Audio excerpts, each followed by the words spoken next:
Olá, bem-vindo ao meu canal. Meu nome é Rubens Múzio e nós estamos falando sobre espiritualidade. No último vídeo tratamos sobre o lado da espiritualidade que é o grande amor de Deus por nós, é um grande romance, um caso de amor. No vídeo de hoje nós vamos falar sobre uma parte do autoconhecimento, que é o fato de nós sermos limitados, frágeis, vulneráveis, estarmos em contato direto com a maldade, com a iniquidade, aquilo que a Bíblia chama de pecado. Chesterton, o grande escritor inglês, fala o seguinte: se um rinoceronte entrasse num restaurante agora, não há como negar que ele teria um grande poder. Mas eu seria o primeiro a me levantar e garantir-lhe que ele não tem nenhuma autoridade por aqui. Bem-vindo ao meu canal, inscreva-se e participe.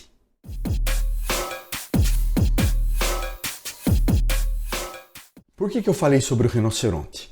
Você já sentiu que existe como se um animal barulhento e irracional dentro de você? Algo esbravejante, à solta no seu coração, andando de um lado para outro, tentando impulsioná-lo para fazer coisas que você não quer, impulsioná-lo até mesmo para o mal, incliná-lo em direções contrárias àquilo que você sabe ser o certo, aquilo que você sabe ser o melhor, aquilo que você sabe ser justo. O animal trabalha constantemente para lançar dentro de nós pensamentos, intenções e desejos que são muitas vezes imaturos, impuros, iníquos. Então, na verdade, nós precisamos olhar para esse lado nosso que precisa ser conquistado, como o rinoceronte de Chesterton.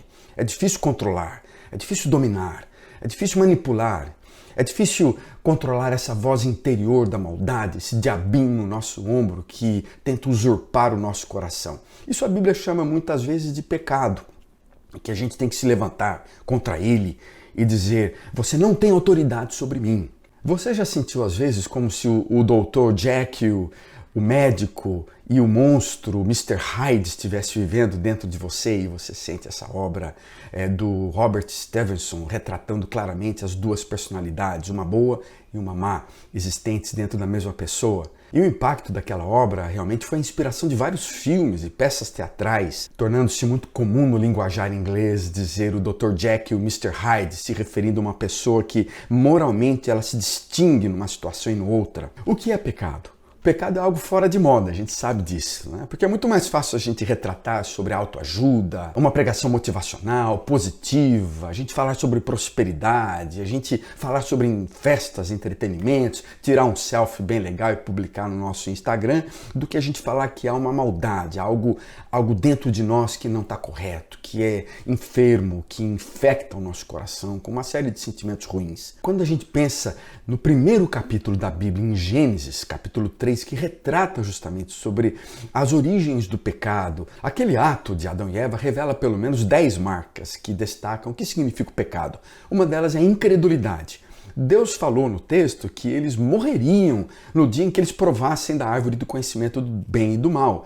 Eles aparentemente desconfiaram de Deus. Talvez Deus não tivesse falado toda a verdade. Talvez não seria verdade que o fruto levaria à morte. Pior ainda, eles acreditaram muito mais na figura do diabo do que em Deus. Além da incredulidade, você percebe a ingratidão, que é a síntese de todo o pecado cometido. A gente percebe Adão e Eva vivendo num hotel 5 estrelas na terra, no centro da vontade de Deus, esculpidos à imagem de Deus, encontrando-se com Deus todo dia, cercados da bondade e da misericórdia de Deus, desse Criador amoroso, feitos senhores da terra, herdeiros de todas as coisas, e eles se tornam ingratos naquele momento. Além disso, você percebe a insatisfação no centro do coração humano, esse vazio do descontentamento, esse coração inquieto, constantemente buscando algo novo. Se os nossos antepassados estivessem contentes com tudo que possuíam, eles não teriam buscado alternativas naquele momento para viver uma outra situação. Orgulho, essa vontade de ser como Deus, ver tudo, saber tudo. Sereis como Deus, conhecedores do bem e do mal, disse Satanás. Esse casal que nada sabe, recentemente saindo do barro, da fralda, da lama, agora já se inspira a ser um ser poderoso, grandioso, como o Criador divino. A desobediência. Deus ordenou que eles não provassem do fruto, pois custaria a vida deles. Ordens e normas, a gente não gosta de leis, a gente sempre tenta dar um jeitinho. Essa coisa de não perceber as terríveis consequências da quebra das leis, né? No caso deles, o ostracismo do paraíso, a morte física, conflitos constantes, curiosidade, não é? Essa sensação de ser penetra, piores que os penetras, curiosidade. Eles interferiram em questões que não eram da sua alçada. Eles estavam espionando os segredos de Deus, experimentando de um fruto suculento, mexeram no queijo que não lhes pertencia. Curiosidade, desejo, embora com cardápio completo no paraíso, repleto com iguarias paradisíacas, a boca deles salivando por algo que eles não poderiam experimentar, que era o fruto proibido. Profanação. A árvore do conhecimento do bem e do mal pertencia a Deus, era propriedade exclusiva do Criador, era um sacrilégio, eles estavam profanando a relação deles com Deus. Assassinato vem em consequência, Adão e Eva destroem a sua posteridade, amaldiçoam os seus descendentes, Caim, Abel. O sangue, então, é infectado por algo que é venenoso na alma deles, isso causa até uma série de assassinatos depois. Presunção, finalmente. Adão presumiu que seria perdoado, talvez, de qualquer forma, Deus teria misericórdia deles, iria restaurar o relacionamento. Então você percebe que há uma série de implicações, coisas erradas acontecendo naquela ideia do pecado original que a gente vê lá em Gênesis capítulo 3. Não é só uma frutinha, muito menos uma maçãzinha, não é? Há imensas implicações para decisões que nós tomamos e que levam a consequências danosas. De dentro dessa cartola do mal pessoal, do mal estrutural, pulam muitos coelhos. Acima de tudo, comer da árvore proibida faz algo terrível. É um pecado cometido, é um ato cometido contra o próprio Criador amoroso e que um dia, de alguma forma ou de outra, toda a humanidade vai prestar contas diante de Deus. O significado, às vezes, daquilo que não é o pecado, do contra-pecado na Bíblia é shalom, que é a ideia de integridade, harmonia, bem-estar, não é simplesmente uma paz interior, mas é a paz social, é shalom para a comunidade. E o pecado vai quebrando esse shalom da nossa comunidade. Você percebe, por exemplo, a obra de C.S. Lewis, quando ele fala da bruxa. A bruxa das obras das Crônicas de Nárnia representa um pouco essa situação da maldade social causada pelo pecado. Causa transformações profundas nas amizades entre as famílias, nas estruturas do governo, no relacionamento com os animais. Os animais param de falar, param de raciocinar, há mudanças climáticas. Dá uma olhadinha nessa obra do C.S. Lewis e você vai perceber essas implicações estruturais. Quando Aslan, o leão, vem, ele restaura a paz, restaura o shalom, porque na verdade a nossa pecaminosidade reflete essa deterioração do shalom social. O pecado vai deteriorando o corpo, ele vai danificando relacionamentos, a nossa maldade degenera a moralidade da sociedade, degenera o governo, o nosso ensimesmamento destrói frequentemente a cultura e assim por diante. E essa relação pessoal com Deus também vai se deteriorando. Então, a Shalom tem a ver com essa paz e bem-estar com Deus. O pecado, então, não é simplesmente um defeito de fabricação dos nossos antepassados, Adão e Eva. É algo que está no DNA humano. É como se o nosso DNA fosse infectado por um tipo de poluição, de iniquidade, de corrupção que vai alterando e vai mudando a sociedade, vai causando uma série de danos sociais também. Ele tem um poder perverso, como um vírus resistente produzido por um hacker persistente que vai destruindo e quebrando os vários firewalls e causando danos irreparáveis à nossa alma. Quanto à natureza, o pecado é essa vulnerabilidade humana, essa maldade que existe social, é uma complexa matriz psicológica, social, uma rede orgânica de atitudes compulsivas, é uma série um labirinto de crenças, de fake news, de comportamentos que vai destruindo frequentemente, motivações que muitas vezes são inconscientes, que os psicólogos nos ajudam a perceber, é uma represa de respostas desordenadas, a nossa mente vai nos distanciando de Deus, do amor, da graça, da misericórdia.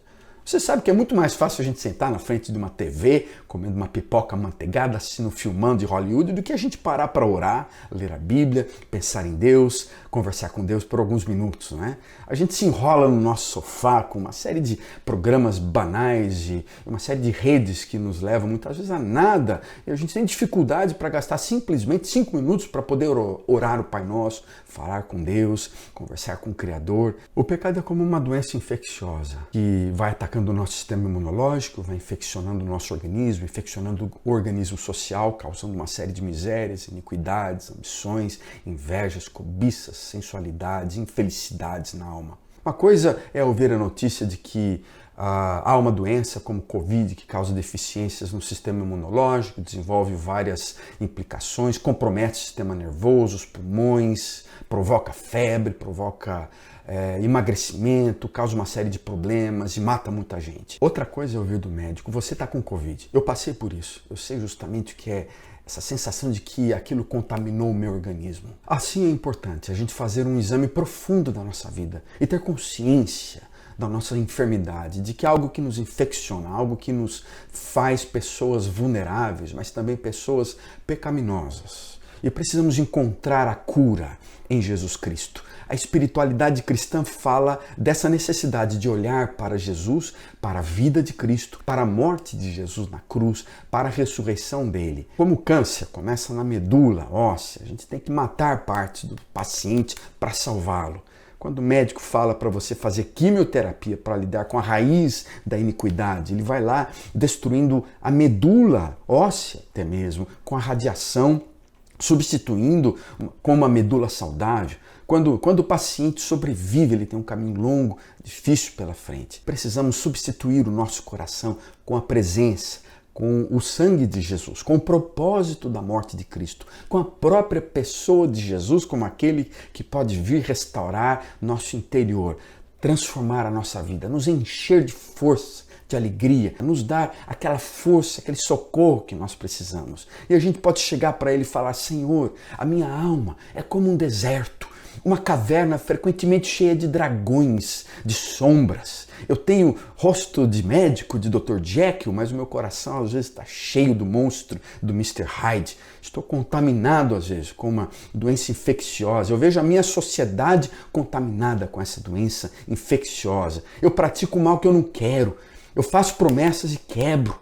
Muitas vezes eu pensei que tinha vencido, seria liberto, mas eu estava enganado. Eu posso dizer que às vezes não consegui desistir das coisas erradas e eu estou desistindo de Deus. Parece que às vezes eu quero desistir do Criador e da espiritualidade. Mas então eu posso olhar para Jesus, olhar para Ti, ó Senhor Jesus, a Tua graça, Teu amor, receber no meu coração e saber que o Senhor é capaz de matar todos os inimigos, o Senhor é capaz de curar aquilo que está errado no meu coração, porque o Senhor é vencedor. Sei que o Senhor não se cansa de mim, sei que o Senhor não me abandona, sei que o Senhor cuida de mim, o Senhor dá força ao cansado, o Senhor aumenta o poder do fraco. Os jovens cansarão e não se fatigarão, a Bíblia fala. Os moços tropeçam e caem, mas aqueles que esperam no Senhor renovam as suas forças. Subirão como águias, não se cansarão, caminharão e não se fatigarão. Sei que eu quero ser uma pessoa melhor e que o Senhor precisa transformar o meu coração. Encha-me com a sua vida, dê uma nova vida para mim,